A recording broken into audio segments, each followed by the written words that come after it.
Hello, sir. How are you? Good, very good. Happy New Year to you. Yes, Happy New Year to you. Yep, I hope you had a good festive season and have started the new year well. that was nice. Yeah, very Yeah. nice. So, welcome to my home. Lovely to have you in my living room. All right. So, tell me, the craziness in America, I hope you guys are staying safe. Oh yeah, sure. Yeah, yeah. It's been certain places are locked down, and certain businesses are not able to operate. But around where I am, it's pretty good. So uh, Yes, because London is in lockdown again, in full lockdown. So, I know what it's like. yeah, But yeah. it's great to be able to. This is one thing I say that is good that has come out of this doing interviews like this on Zoom Uh, and we can see each other. So I think it's great. yes, That's yes. one good thing to come out of it. So, how have you been spending your lockdown time? Because obviously, this is the second or third lockdown you guys are in the States. So, how have you been spending your lockdown time? Yeah, well, actually, I'm doing quite a bit of music. I'm recording new stuff for another album. Um, I've been working on music for a couple of scripts that my son has written, That's and Michael, right? yeah, Michael, uh, Okay. he's writing some scripts for films, and I'm kind of doing the music. We're kind of doing a new presentation. When we Right. present it to studios. So I've been doing a lot of music lately. Yeah, I mean, a lot of musicians have been saying that that's exactly what they've been doing, using the time rather than sitting down at home being miserable. They've just got their creative juices flowing and said, let's Yeah, write, let's create. yeah, that's a good time because can't do very much. So, but yeah, you know, So but you may as well do what you do best. yeah, well, you do something you like, something you enjoy. Yeah, I really enjoy composing and writing the music. I always have. That's been something that it's just part of my life. Um, and it always feels good when you can come up with something good, some new idea. It kind of refreshes you spiritually. You know what I mean? absolutely. I mean, for sure, you guys have got us all through the lockdown. The music has definitely got us through the lockdown. So, Yeah, keep creating, keep creating. We need you. absolutely. Well, I mean, the amazing Chris Jasper story. You grew up in Cincinnati? Yeah, Cincinnati, Ohio. That's right. And I Yeah. remember our last conversation, it was brief, but at least the viewers now can see you. So that's all Mhm. the better. Well, that's good. Yeah. Um, yeah, Cincinnati. That's my hometown. That's where I grew up, and got my first introduction to music and musical education, and um, that's where the journey began. Actually, So what was your instrument? piano. I used to play by ear. I guess I was like 7 years old. I used to listen to the radio. Come over to the piano. Try to fill out the chords. And my mother said, Chris, you have a good ear. She heard me doing those things. And she introduced me to this professor that she wanted me to study with. He was actually went to our church, and so I did start with him, and um, I told him I wanted to be a composer, because I wanted to know how the composers wrote the music. Yeah, And so he started to teach me a lot about composition and the way they would use their themes and the harmonies and all the things, all the nuts and bolts. And so right. when I graduated high school, I knew a lot about music. I knew a lot about composition, and that's when I went to Juilliard and I studied composition there. And then So what age did you go there? I was 17. Right. And I studied there for a year. And then after that, I went to Long Island University, where I studied for the next 3 years. Billy Taylor is a great pianist, jazz pianist. He had a course there, and I couldn't pass that up. That's why I transferred. Right. and went there because I was interested. I was more interested in contemporary music, you know, jazz and that, than I was classical, even though I had studied classical, you know, for the last 12 or 14 years of my life, you know. Yeah. Classical was more of my learning process, you know. Right. Right. But the music So I you love, really say that classical was the foundation? yeah, it taught me about you know, how to read music, Yeah. and the nuts and bolts of composition. Right. But the music that I liked, that I used to play by ear, was, you know, the R&B music, the popular music that I heard on the radio. You know, Yeah. that's the music that first attracted me. You know, so I was more interested in composing, you know, contemporary music. Yeah. And so that's why I transferred, because the composition department at Juilliard was kind of restrictive. They only wanted, you know, atonal music, you know. Okay. And, you know, that was kind of weird for me. I mean, I could do it, but it wasn't what I liked, you know. Yeah. So I wanted to study more things like jazz and, you know, other genres. And that's But why even though it wasn't what you liked, do you feel that it had its purpose in your foundation? Absolutely, it had its purpose, yeah. Because I always felt I wanted to know everything, you know. Yeah. I didn't want to just learn one genre. I wanted to learn all of it, you know, because that's how I am. I want to, if I'm going to take on something, I'm going to, you know, I want to know everything. So yeah, that was part of it. And it taught me, like, you know, for example, if I'm going to write for a film, I may have to write atonal music at some point, you know what I mean? Yeah. And if I don't have that experience, you know, I wouldn't be good at it. But I've had the experience, so I can actually do it. You know what I mean? Use it. And yeah, use it. I have a use for it.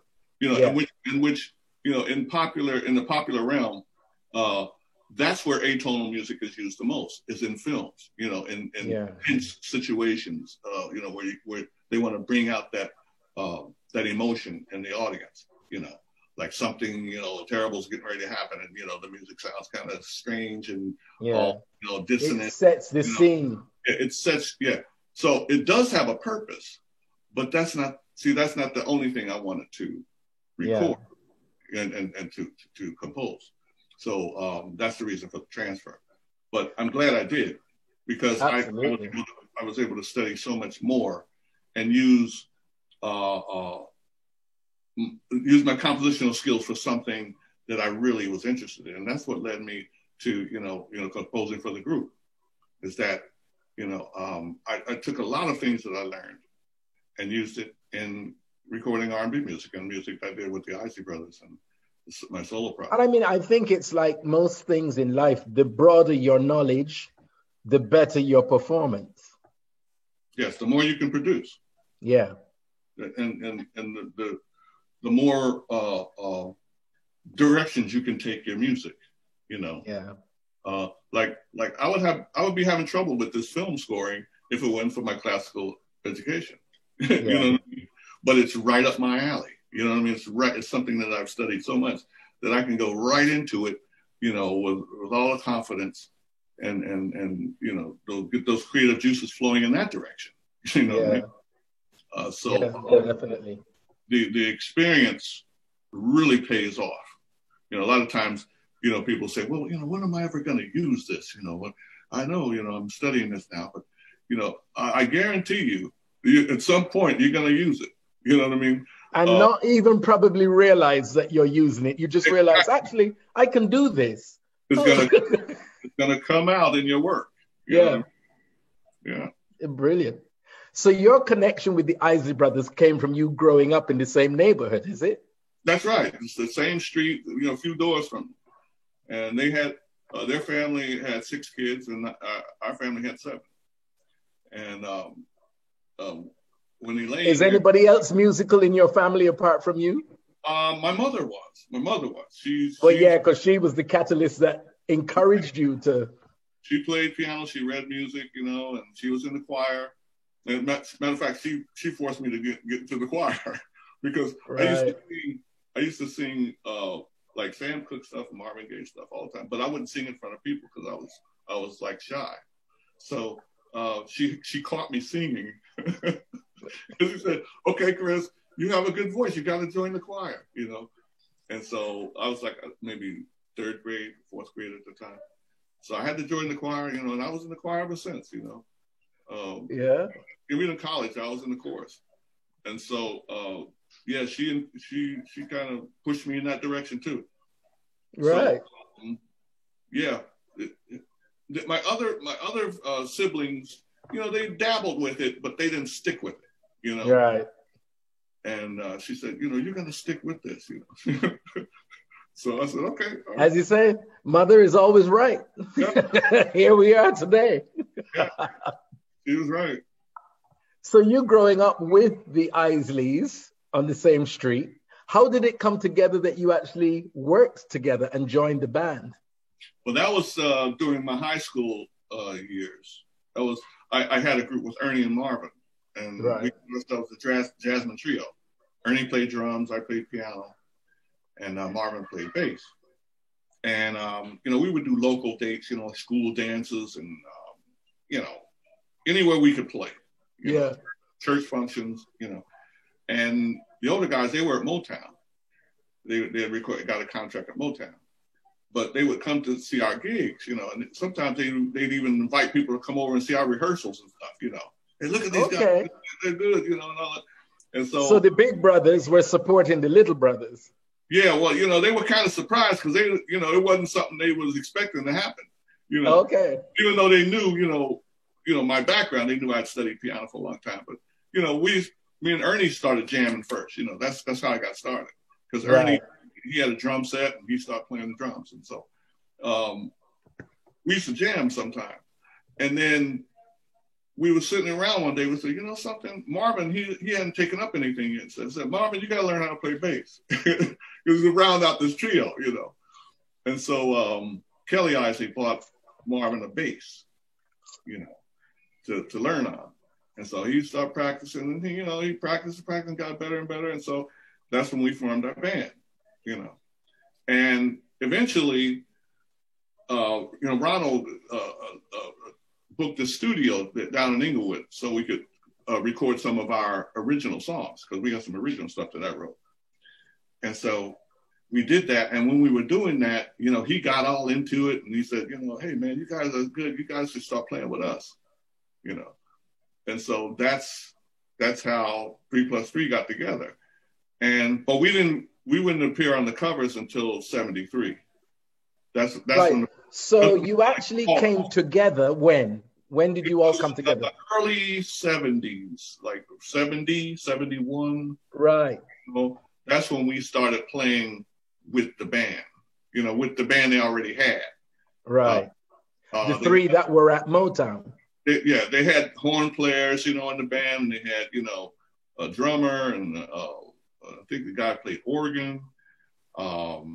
But, they guitar player or two, maybe a couple of guitars.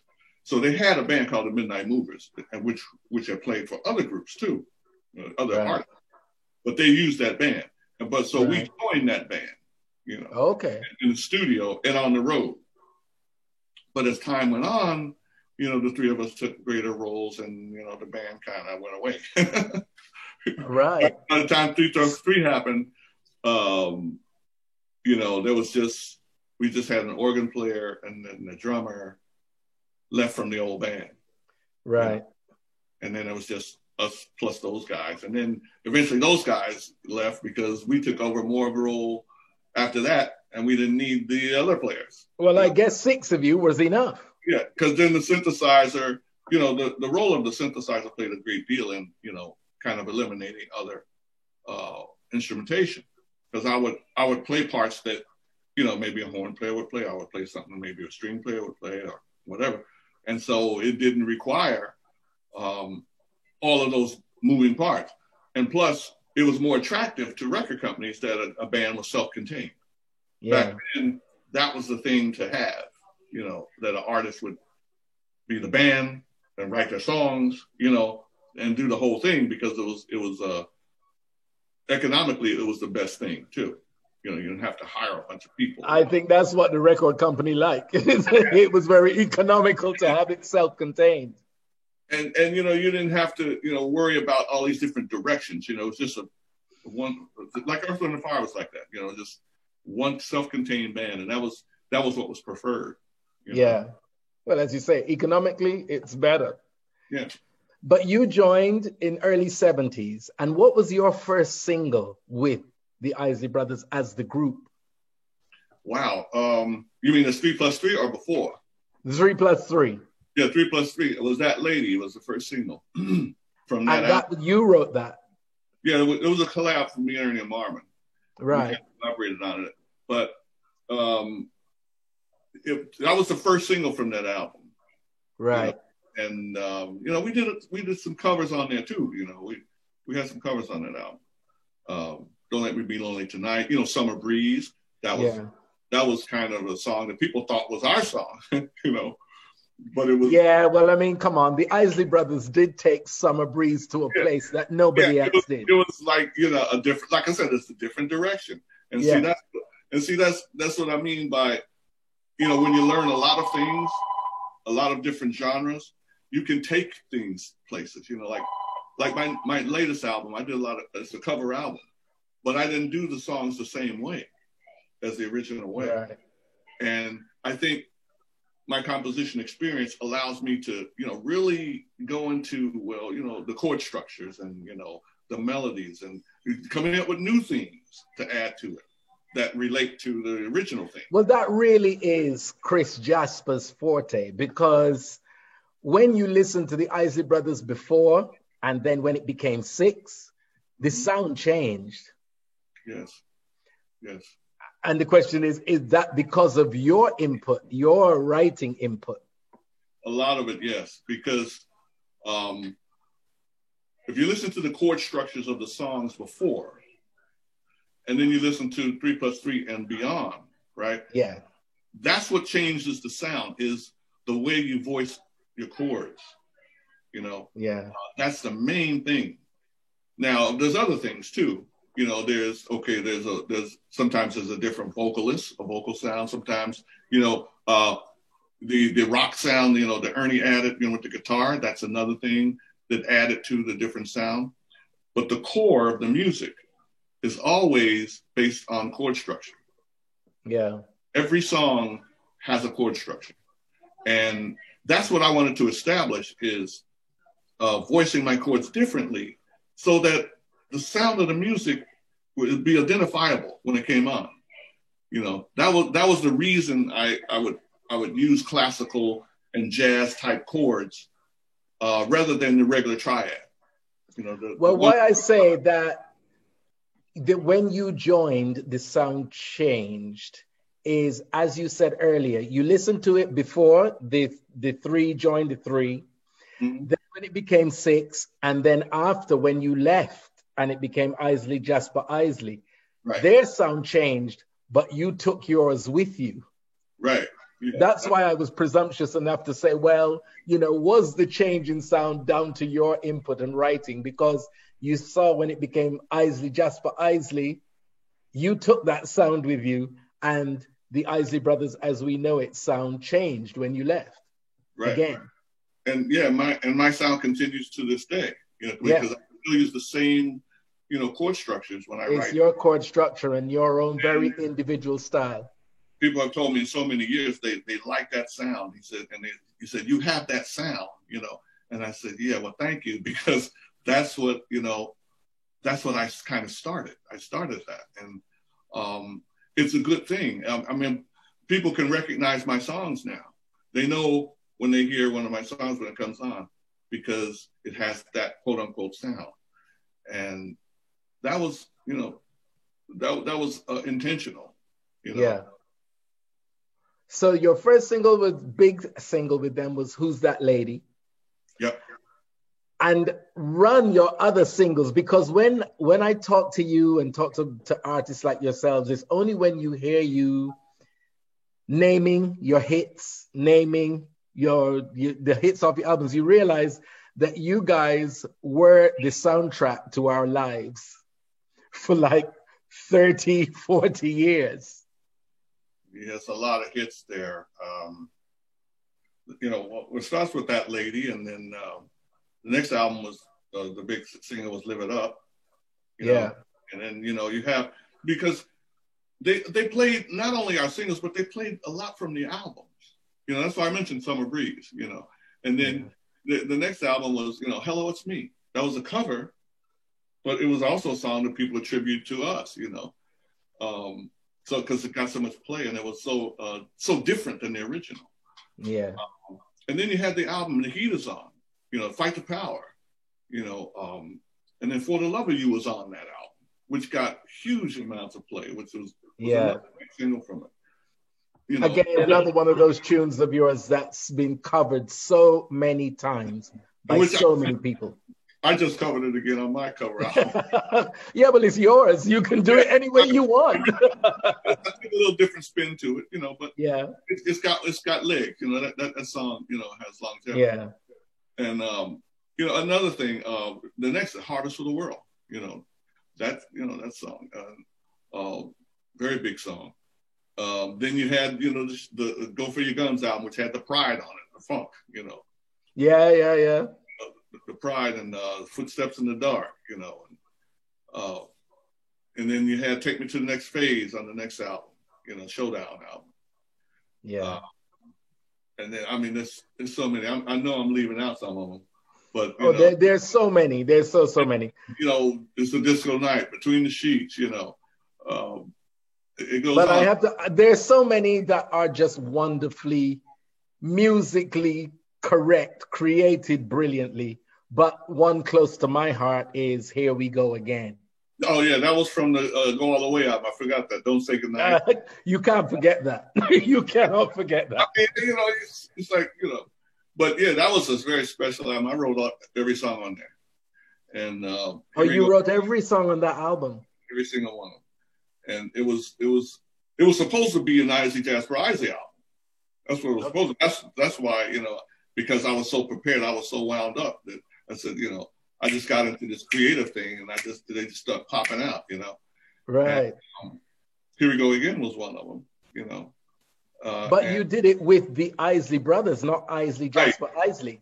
Right. We ended up reconciling, you know, because there was almost a split there. You know? Right. We ended up reconciling, so it ended up being an Isley Brother album. But then, you know, a few years later, we did actually, you know, split, and I formed Isley Jasper Isley.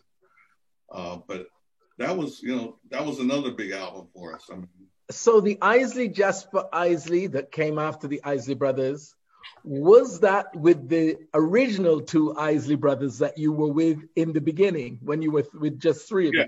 That was the Jasmine Trio again. Wow.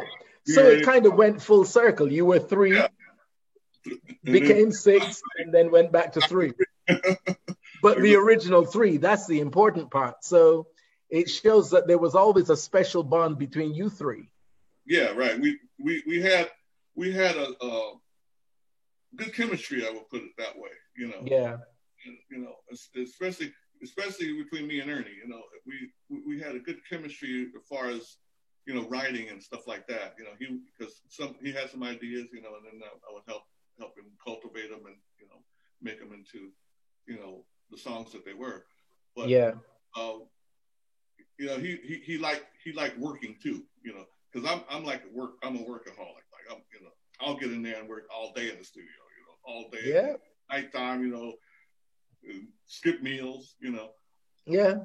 Because when you get in the zone, you don't think about food. You're just thinking in that creative mode, right. And let's do it. But sometimes it's what it takes. You know, I think the Between the Sheets album, I stayed up for 2 days doing that. No sleep. No sleep, straight through. You know, engineers, you know, bringing another engineer, you know, you know. Now that's when you know you're a workaholic, when you are going nonstop. And the people you're working with have to come in ships. That's when you know. You know, and it's funny. A lot of guys thought, you know, like I was the only producer because I was the only one always in there. You know, you know, whatever it took. You know, I was there from beginning to end. So brilliant. But I'm glad I had that experience because it taught me a lot. You know, taught me a lot about perseverance and, you know, how to take an idea from one point to the next, when to leave an idea alone. You know what I mean? Yeah. That's important too, because, you know, you're on the wrong track. You got to know when you're on the wrong track. You know. Yeah. Eraser. You know. Yeah. Absolutely. You know. So it taught me a lot about that. Now I have to say, the Isley Brothers outfits most certainly gave Earth, Wind and Fire a run for their money. I can say that. Outstanding individual. It was, yeah, that's what it was. We didn't want to have like uniforms, like everybody looked the same. That was our thing. We said, okay, whatever you feel like, you know, you want to wear, okay, you do that. And it was an individualized kind of thing. So that's why everybody, you know, had a different outfit on. You know, I mean, like some groups, everybody looked the same. You know, same color, same everything, same shoes. You know, which was pretty much the style of the 70s. That well, I always say they were the originators of the boy band. They were the original boy band. So you know, you would have the Four Tops, the Temptations, and the Stylistics, but they would all be dressed exactly the same.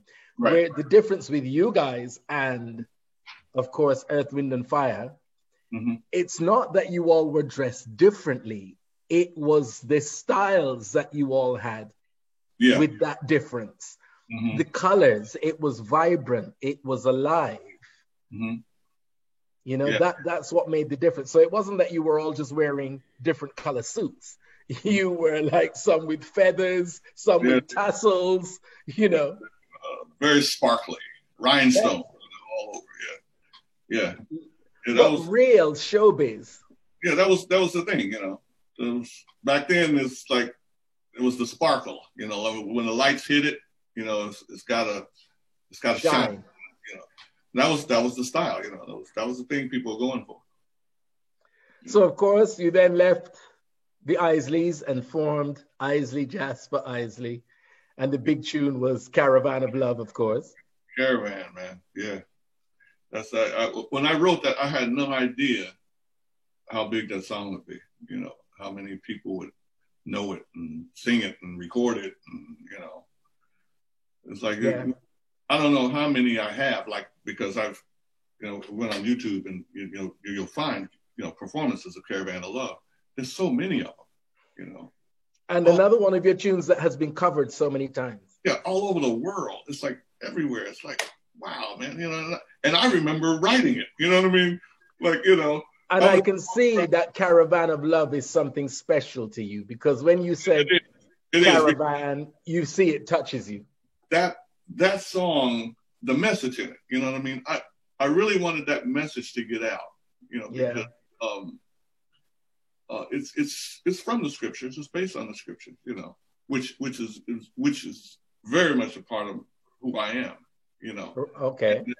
And that message comes directly from there, and it's spread out. It went everywhere, you know what I mean. And that's why that song is so special to me. Plus, it's one of the most soulful tracks I've done. I think, you know, because that's what I was going for. I said, let me write something that really has some soul in it, you know, because we did a lot of experimenting on the previous album, right. The first one, and there was some top 40 stuff. There was there was some soul, a few soul songs, but more experimentation than anything else. And I wanted Caravan to come, right down the middle, R&B pop, that's what I was aiming at, and it hit it, You did it. Yeah, and but then the message, message I wanted it to be universal, and it was, and that song is always going to be like one of my favorite songs. Yeah, I mean, It's big. And as I said, another one of your tunes that has been covered multiple times by so many artists. Yeah, absolutely. So how did Isley Jasper Isley come to an end? Well, actually, Ernie left the group. Right. He resigned and he wanted to do something solo. So I couldn't continue. Right. So I was asked by CBS if I wanted to do a solo project. Okay. And I said, well, I guess, yeah, I guess so. And got no choice. Time to move on. So, yeah, okay. So that's when I did Superbad. And yeah. That really hit for me. You know, Superbad, Like I Do was on there. One Time Love, you know. That really got my solo career off, you know, to a really, really good start. Yeah. Superbad, yes. Love that. Love that. But tell me about the Lifetime Achievement Award. That, well, this last one or the one for the Grammys? There's a few. Well, the Grammys. Well, let's talk about the Grammys first. Yeah, that was kind of a really surprise. I just got a call in the middle of the day from the people at the Grammy Awards, and they said, you know, well, got a surprise for you. I said, oh, really? So yeah, we're going to give you guys a Lifetime Achievement Award. I said, oh man, that's fantastic. Then they go, well, are you going to show up? I said, well, of course.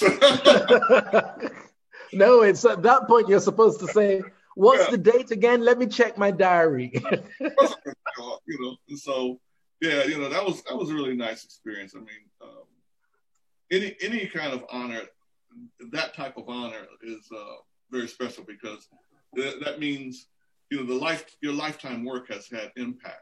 You know. Yeah, and you get the acknowledgement for what you've done.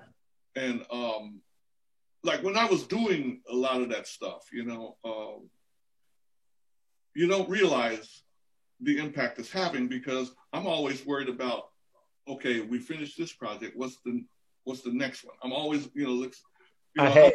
I'm like the football coach that, you know, okay, if you score a touchdown, okay, that's fine, but what are we going to do in the next set of plays? You know what I mean? Yeah. That's how I think. And I was never thinking about the impact the music was having at the time it was out. I knew we had big crowds, you know, when we did shows, and I knew that. But now people are able to tell me personally what it meant to them, you know, when they write, you know, different comments on Facebook and different messages on emails, you know. But that's a lot different because it's a lot more personal, you know.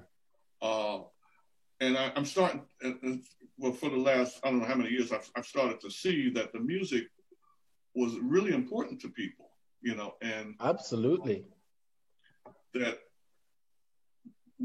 Lifetime Achievement Award meant so much after knowing all of that, you know what I mean?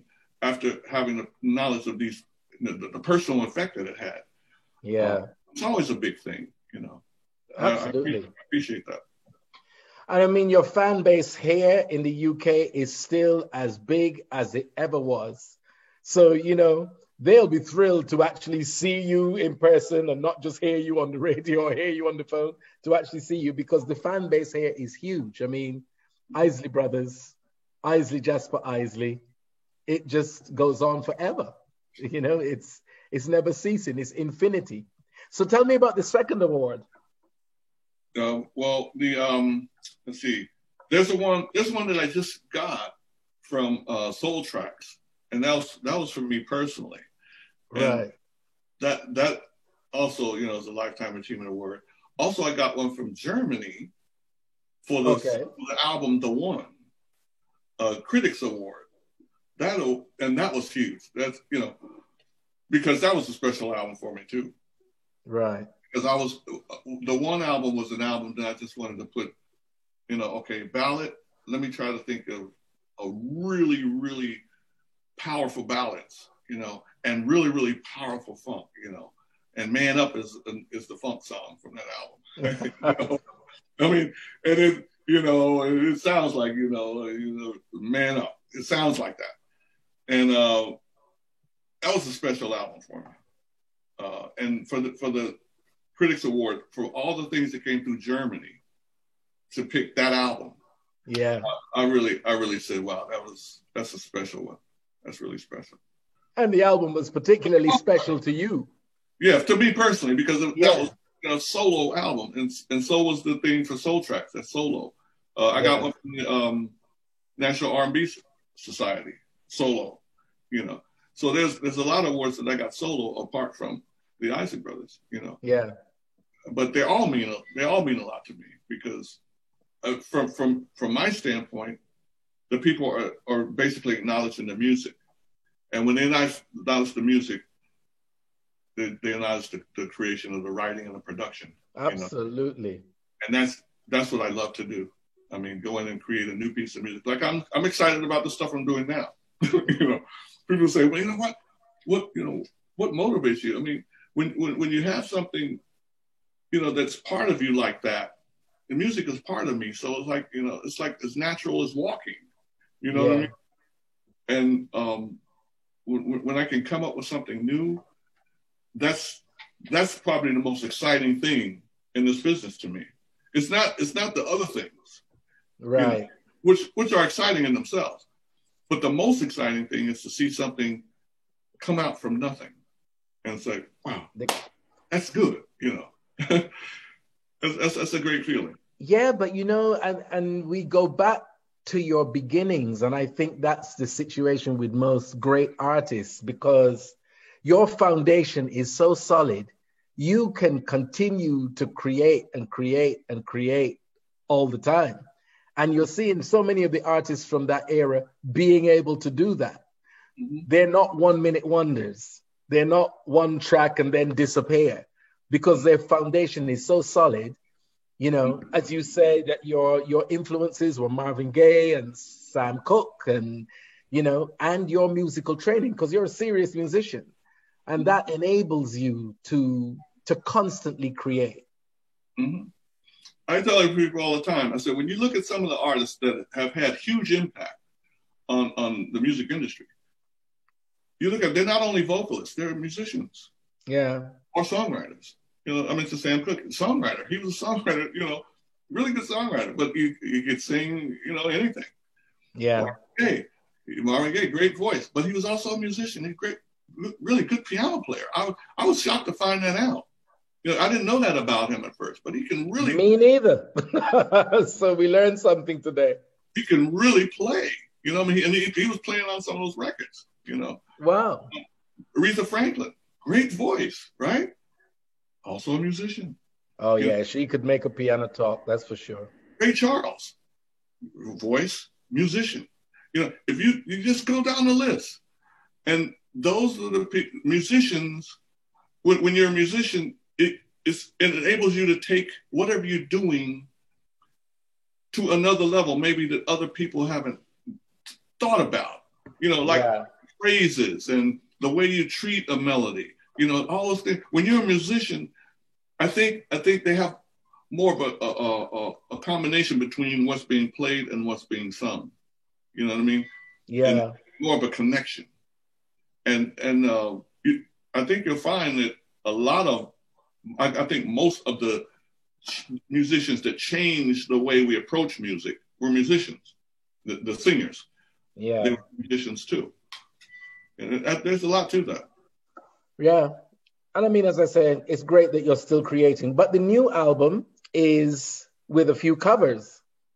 Yes. This is a cover album, and I wanted to go back, touch on some of the things that I did with the group, which I did For the Love of You, Once Had Your Love, Go For What You Know.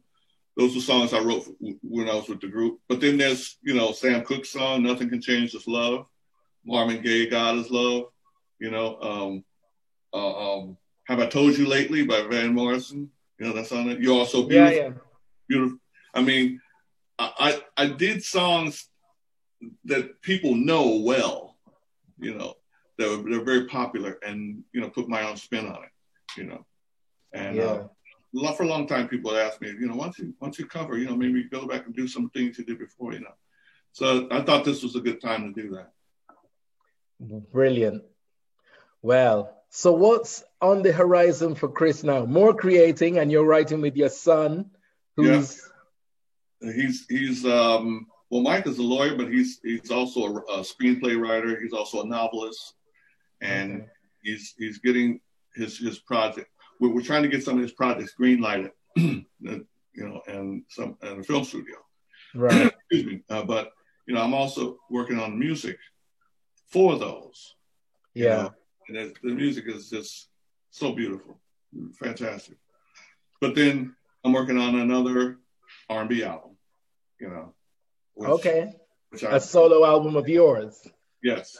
Okay. And that's underway too. So, got those creative fuels again. Well, as you said, you're a workaholic, so you're happy in that environment, Yes. Managing many projects, but all of them are creative. Yes, I mean that to me that keeps you sharp. That keeps you sharp creatively Absolutely. When you're involved, you're in it.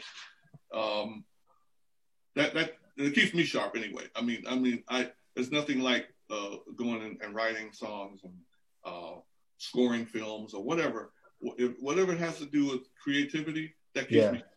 The creativity, that's it. It's the creativity. Well, thank you so much for talking to us.